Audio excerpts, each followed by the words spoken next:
Hang in there, it is! Smylie Kaufman for 61. Wow. I'm Smylie Kaufman, and this is The Smylie Show.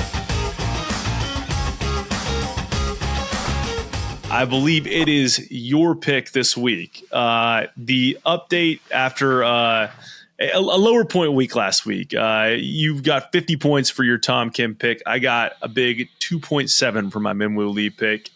You're now at 2,930 points. I'm at 4,203. So we've got, and we don't have a ton of events left. We have the Open, of course. We have the 3M. We got to figure out some system for evaluating medals to points for the Olympics. And then we've got the Wyndham and 3 FedEx Cup playoff events. So with that said, who are, as we've done the last few weeks, give me 3 names of guys that you like that you're not going to pick, and I'll do the same. And then give us your Open Championship one and done pick. Yes, I'm kind of still debating, going back and forth, waffling, if you will. And I want to pick somebody that I think is going to win. And it's a good strategy, I'd say. Which is, well, sometimes I pick a guy thinking that I feel really good about a top 10. If they somehow sneak out a win, then great. But this week I really want to pick a guy that wins, and which is why my recommendations are going to start with Tony Finau. I would love to pick that man in my one and done this week, and just be able to go out on a limb and say, you know what, one and done Tony Finau, this guy's going to win this week. It's so hard for me to pick this guy to win. Although everything about this golf course, his game, checks every single box for me. What are the question marks with Tony? How's the putting? Mm-hmm. Well, last 3 weeks he's been gaining around a stroke in the putting department.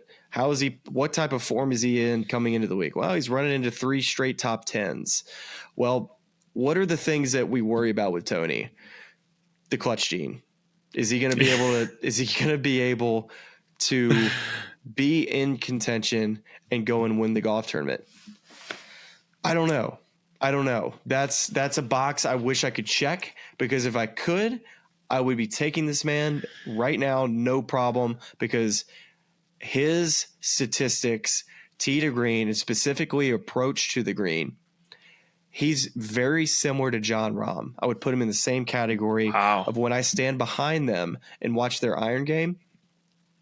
It comes out the same window, and they're able to work it either left to right or right to left on command with middle and long irons, which not many guys are able to do. Hardly ever see these guys double cross it, and hardly ever see these guys hit the spinny ones.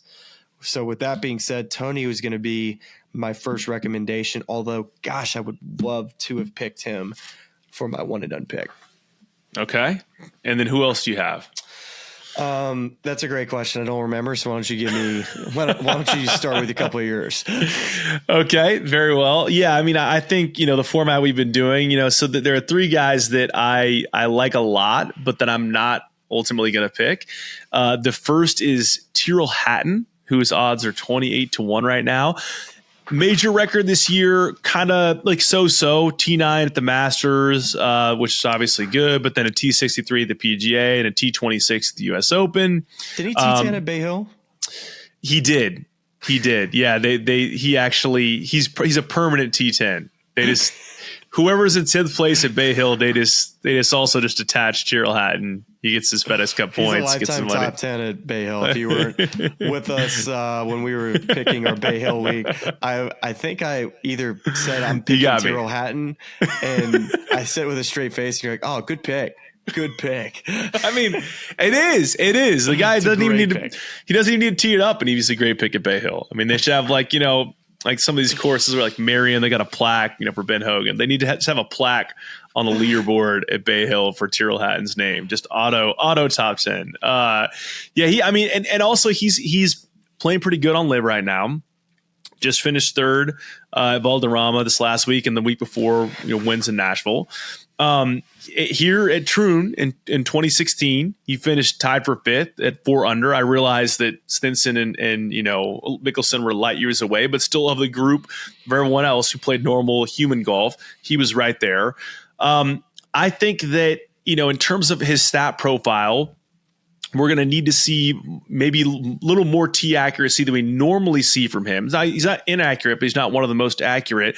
But if you're talking about a guy who hits his irons great and can avoid some of the danger around the greens, like, this is your guy. So I really like Tyrrell. Also a guy that is, familiar. He's English. He knows this style of golf. Like, to me, this all – it just bonus points in a lot of different categories for Tyrrell for me. So that's my first guy that I like, but that I'm not picking. Now, do you want to go back and forth and draft this thing? All right, perfect. There we go. My next one is Shane Lowry.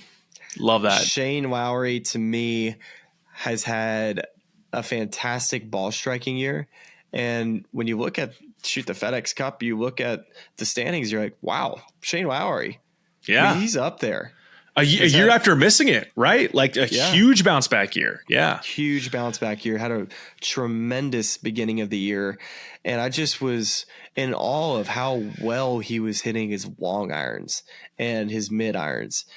I'm going to say that as well, like, Open Championship Shane Lowry just seems like, why wouldn't you want to cheer for Shane Lowry at an Open?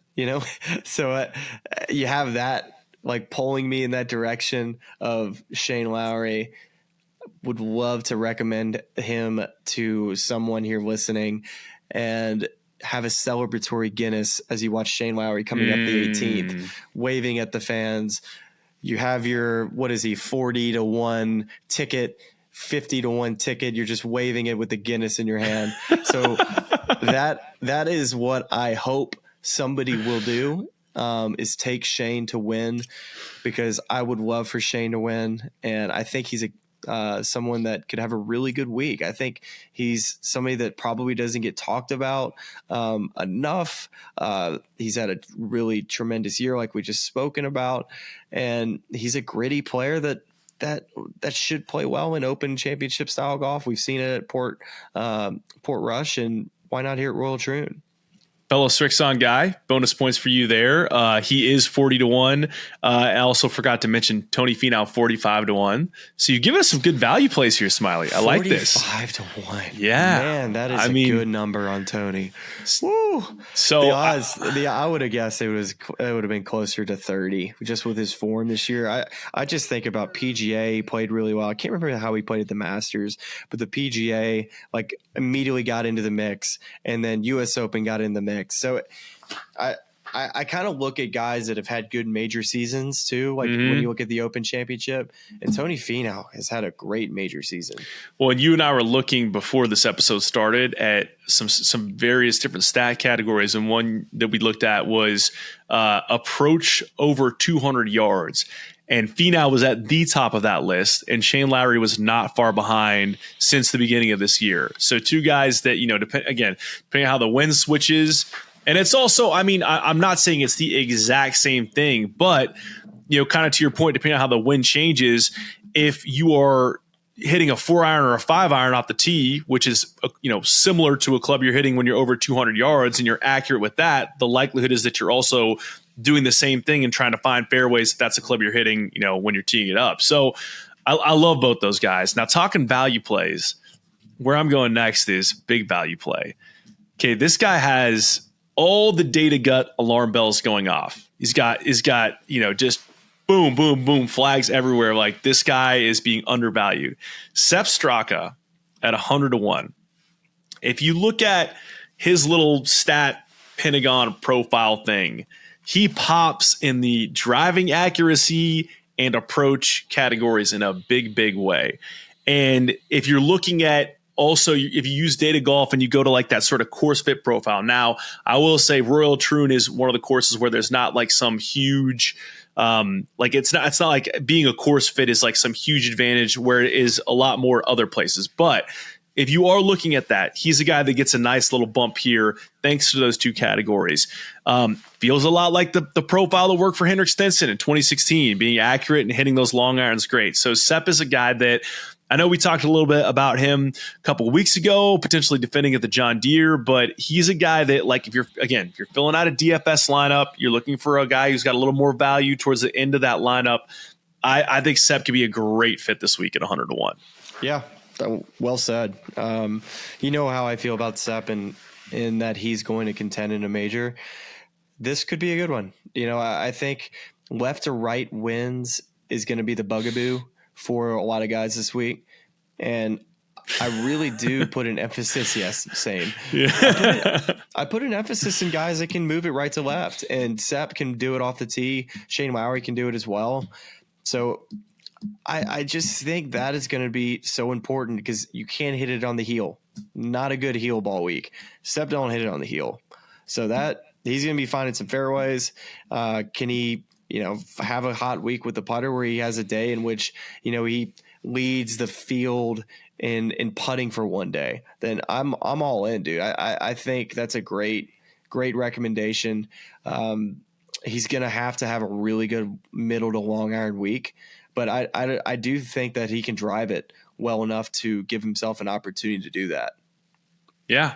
Yeah. So that's my second guy. So now let's hear your third guy, Smylie. I'm going to pick a guy who had a really good week last week, and I'm going to take Adam Scott. Love that. He's played in so many Open Championships. I did watch him play today, and still in really good form, good spirits. Energy was up. It didn't seem like he was, worn out from competing and being in the thick of things last week in Scotland. So I think Adam's a really good play, and I think he's probably in that 60 to 65-1 range. I'm pretty sure that's where he's at. He is 65-1, correct? 65-1. Also like that Adam off the tee. He moves it right to left, and he can hit it low off the tee. So, and he also just plays with such good feel. And I think his middle to long iron game has been something that's been so impressive, over his entire career.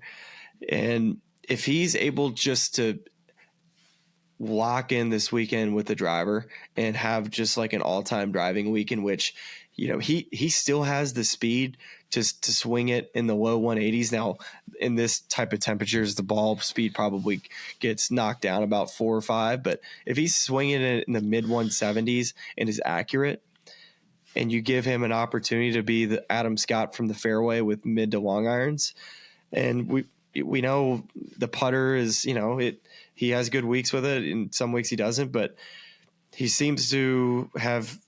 That's not going to hold him back from winning this week. I can guarantee you that. So Adam Scott, that's my last recommendation.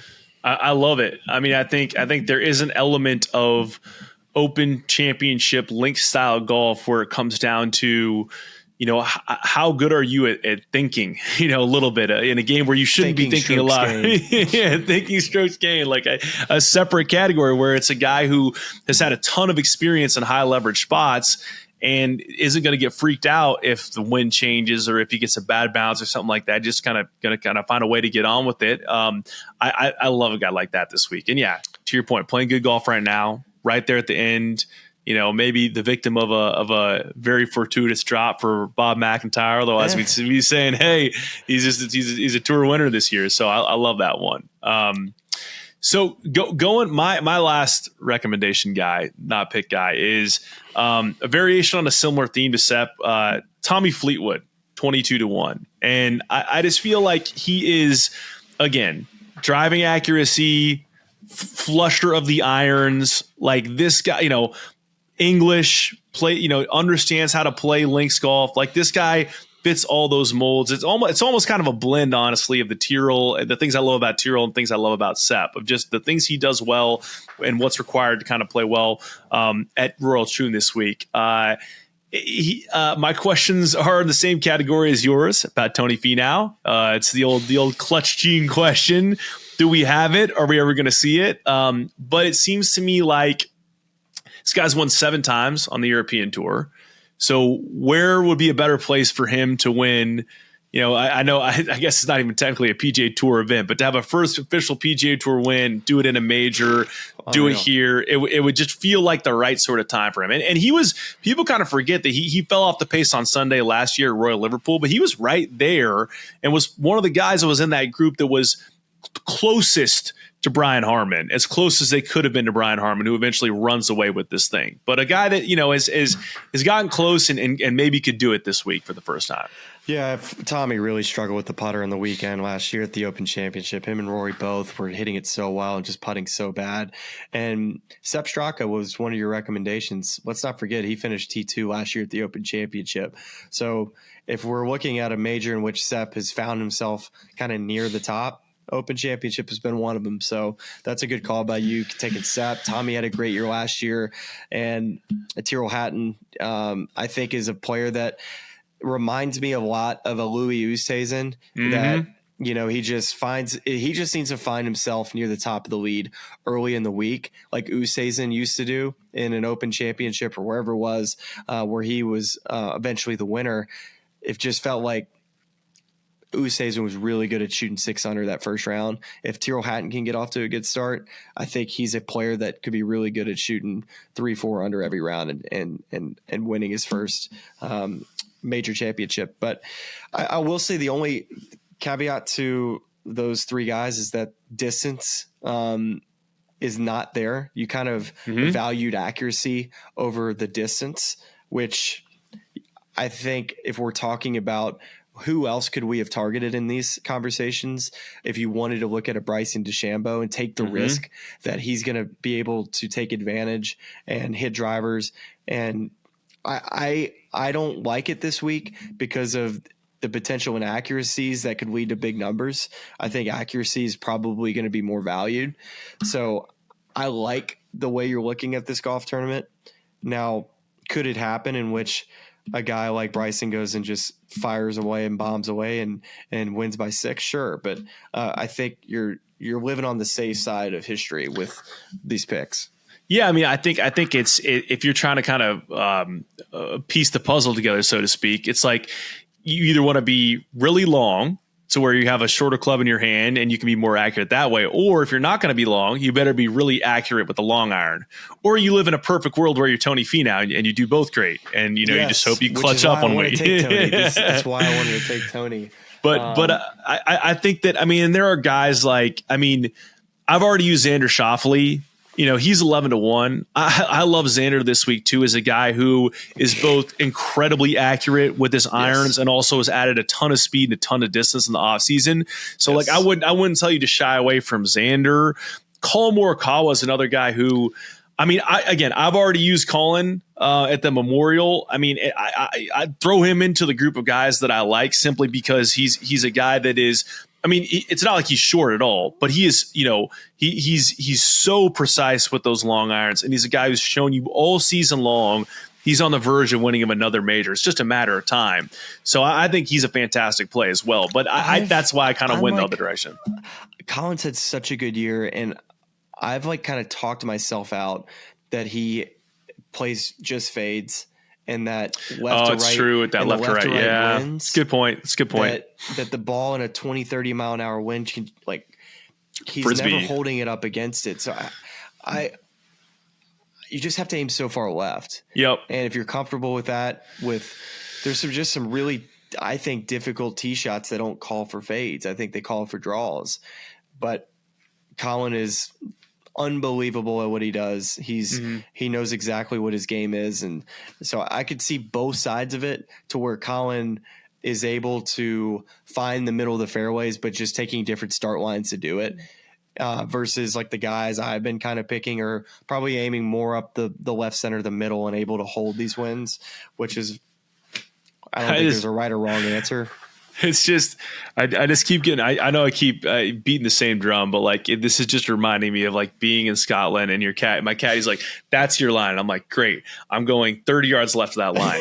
And then I hit the ball and it would end up 50 yards past the intended finishing line. I'm like, I don't know where to start this. Like I could just turn to the left and just hit it 90 degrees that way. It'll probably still up on the right side of the target. Unbelievable. But I mean, I think that for me is going to be why watching this week is so cool, is just when the elements get that bad, it's like you have to be so good at controlling your golf ball to play well in this stuff. And it's just it's a cliche thing, but it just reminds you how good these guys are to be able to do what they do in these sort of conditions. It's phenomenal. So I think the back nine, if the wind was in off the right the whole way, like I would be all in on Collin this week. But because it's going to be left to right, I'm just like, I don't love it. But I'm also cheering for Collin for the Smylie Show bump. So yeah, we need the bump. I find that I too often on here that I don't provide reasons why guys won't play good. I think I find too much good in we're everybody's game. We're positive people, Smylie. We're positive what people, we do. and I'm trying to maybe find some contrarian arguments to some of these players, not to try to put doubt in anybody's head that's listening. It's like, oh man, I was on Collin this whole week. It's like, yeah, I it's not that he can't play. The guy's played in a left or right wind before, guys. He knows what he's doing. I just am trying to pick guys that are just not having to ride that wind quite as much. No, that does make a ton of sense when put like that. So this takes us to your one and done pick for the 152nd Open Championship. I think I have that right. Yep, I'm looking at the flag right now. 152nd Open Championship at Royal Troon. I could have also just read it on your hat. I could have also read it on my hat. So good work by me. Who you got this week, Smylie? I am taking a player who's been in form in all the majors this year. He's a player that can hit it high. Well, except for one. Okay. I don't know which one it is. But I'll tell you in a second. Oh, I know which one it is. I shouldn't have. I'm sorry. I jumped the gun a little bit because I know you're taking, but it's a pressure point for me. The one he didn't play well on. The player I'm taking is Ludwig Oberg, and I just feel like with Ludwig's game, his ability to remain just cool as a cucumber as a young guy. He's never played an Open Championship before. Like, why am I taking a guy to win an Open Championship who's never played in a links Open Championship? I'm sure he's played plenty of links golf, but in a first Open Championship, like, what are you doing here? Well, I just think that we're talking about a superstar. I mean, this guy can hit it so high, so far, and he's accurate. So all of the things that we've kind of valued this week, I just love that in looking at his metrics and his driving distance, he can gain 10 to 15 yards on the distance side, but also be gaining on the accuracy side as well. So if you're able to combine just the ability to be long and straight, and for a guy that doesn't curve the golf ball a whole lot, like it's not tons of curve on it, I think the big question mark for me this week is, can he get comfortable with how far the golf ball is going on the ground? Into the greens, is he comfortable with holding crosswinds? Can he hit it pin high? Because I think his short game has improved week in and week out to where I feel like getting up and down out of bunkers is going to be a strength, which I think is a huge metric this week. Sand saves. And I just think putting is you never have to worry with Ludwig with the putter, it feels like. So all that being said, I think he can be able to play the par threes efficiently, the par fives efficiently, and he could go and make 20 birdies. Give me Ludwig Oberg, major champion. I love it. Listen, as Ludwig's putter brother, I'm never worried about his putting ever. I think that there are, to me, if you're looking at profiles, he checks all the boxes, right? Like that we're talking about: driving accuracy, incredible long iron, player. I mean, at least the profile that I'm kind of talking about on my end, he also checks every single box that I'd be looking for.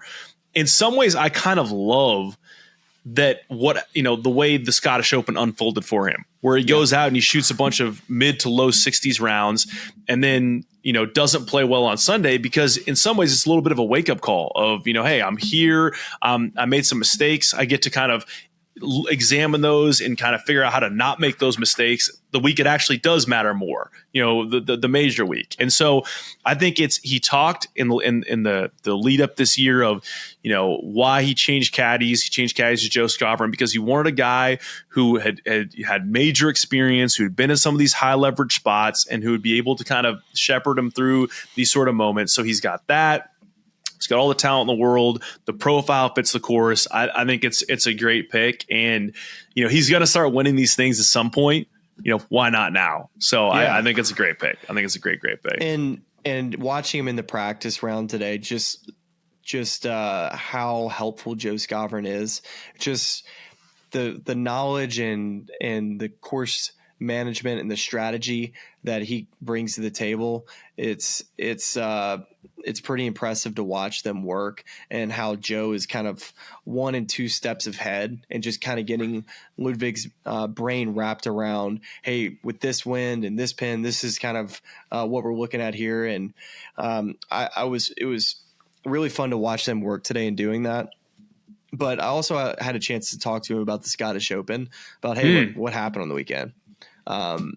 And talking to not only Joe, but his coach, Peter Hansen, about the weekend. Joe kind of mentioned that Saturday kind of was smoke and mirrors a bit, that the ball striking wasn't as good as it was Thursday and Friday. And that Sunday he said he just didn't have it with the ball striking. I think he said he only had 5 fairways. He was struggling with a little bit of a left and a right miss, but they were able to figure out what it was. Looked really good today. And the swing thought that he has, to me, is simple. It's not anything that's overcomplicated. And my only concern about him this week is, is he comfortable bringing the golf ball down when he has to? Because he is a high ball hitter. Is he okay at times playing extra club and playing a lower shot? That is my only concern. Other than that, I feel like I have a great pick.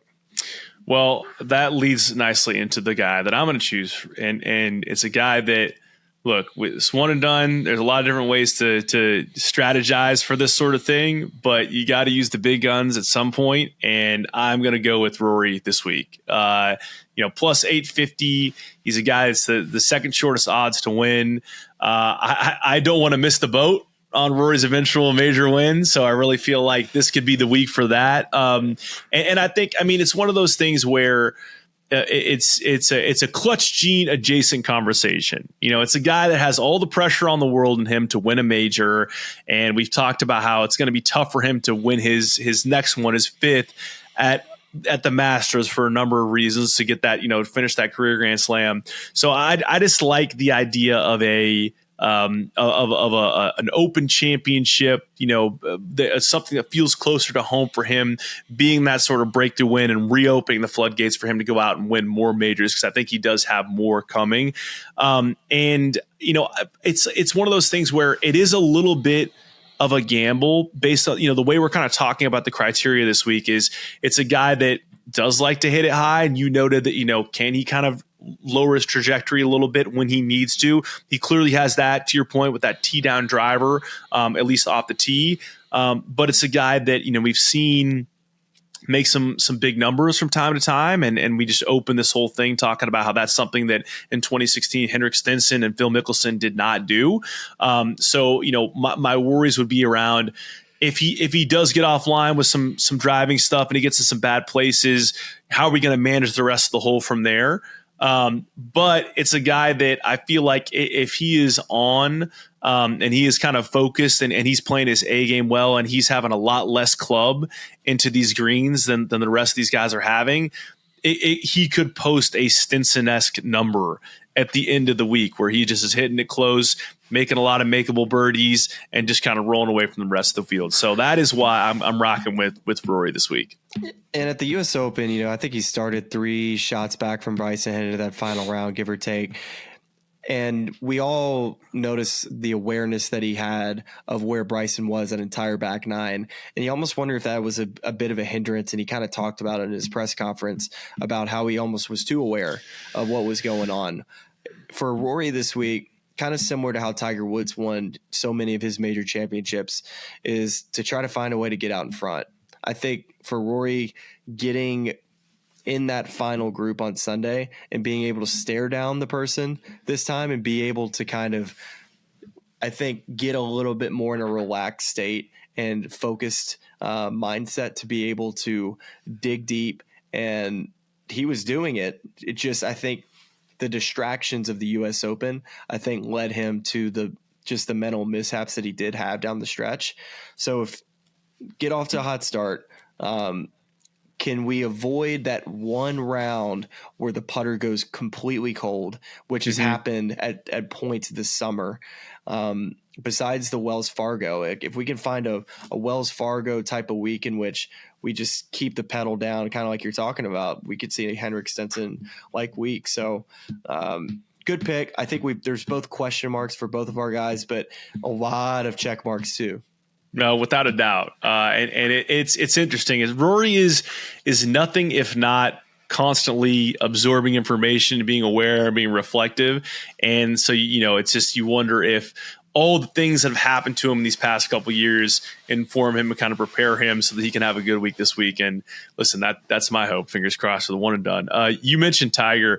I think this is as good of a place to kind of wrap this episode as any. Did you see his response to Collin Montgomery today? Yeah, that's great. I mean, it's good stuff.